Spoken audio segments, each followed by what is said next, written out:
Life is hard. The pain of living never goes away, as dark as that sounds, but what does go away is the fear of things being difficult. The beautiful thing, though, is that you get to choose your heart. You get to choose your life path, which is difficult, but once you've made that choice, the difficult things become easier. So what's harder in this comparison? You stay in a dead-end job because you're afraid to do what you actually want to do. And in doing that, you have to face the fear of failure. You have to face the guilt that you're left with because you're staying in that dead-end job, or rip the Band-Aid off and just do what you have to do to start the career you actually want or build the business you want. What is harder in those two instances? What's harder in these two instances?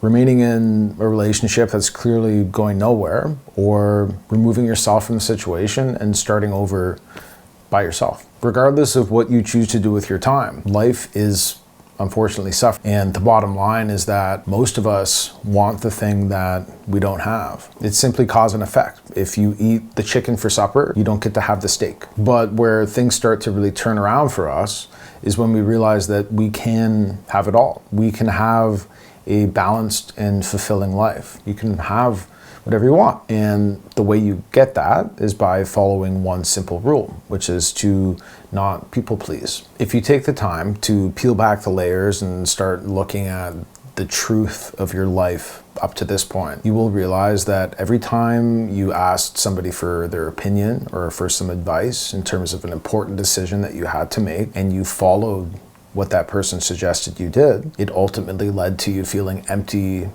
and confused.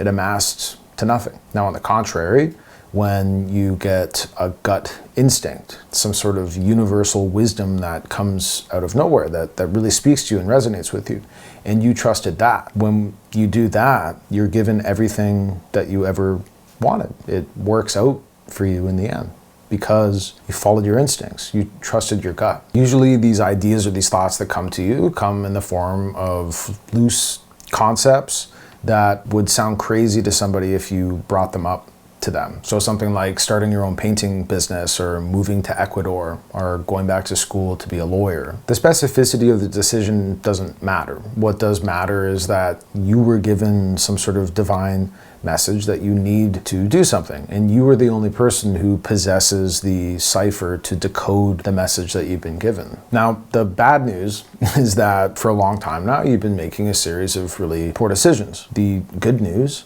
is that these little gut instincts, these little messages, these pieces of wisdom, they never stop coming. They're always there, they're always available.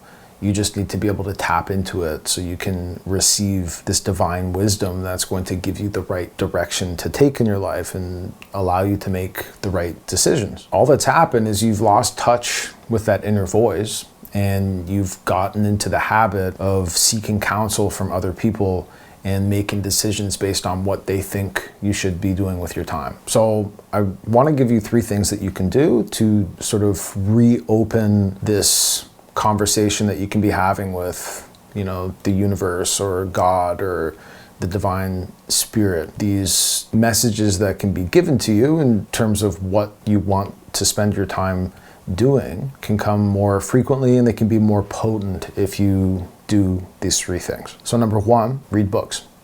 Nonfiction books fill your mind with the things that you want to be thinking about. They give you inspiration. They teach you specific literal skills, and they give you new, original, and organic ideas. They connect you to the deeper parts of your mind that are problem solving and forward moving. If you don't know where to start, then books like How to Win Friends and Influence People, Rich Dad Poor Dad, Think and Grow Rich, The 5 a.m. Club, or The Celestine Prophecy are great books that you can delve into. Number 2, write every day.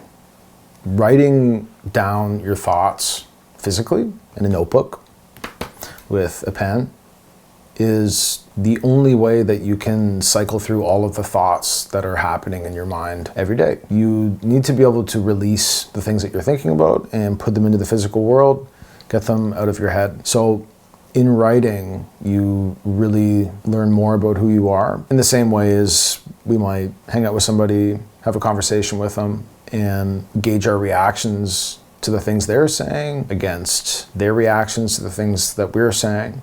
And that way we can see people as mirrors. In order to make this writing routine stick, you have to do it at the same time every day. I like to do my writing every single morning. It's the first thing that I do when I get up. And number 3, the last thing that you can do to reconnect your consciousness to gut feelings, instincts, is to let your mind wander.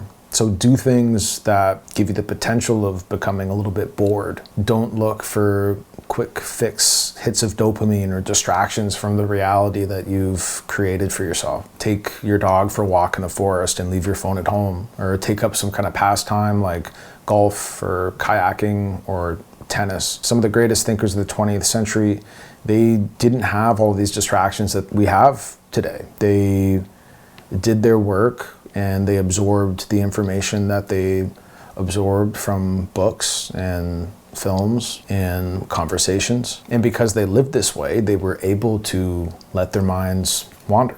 The 20th century gave us some of the best ideas and earth-shattering concepts that the world has ever seen, well before the invention of the internet or artificial intelligence. Remember, to live is to suffer.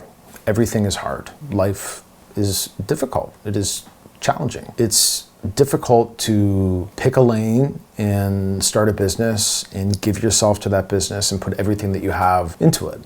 It's difficult to work at a dead-end job and not chase your dreams and live with the guilt of not fulfilling your God-given potential, not using the talents that you've been gifted with, that the world deserves to experience. Everything is hard, but the hardest thing is making decisions, choosing to commit to things and see them through until they're done.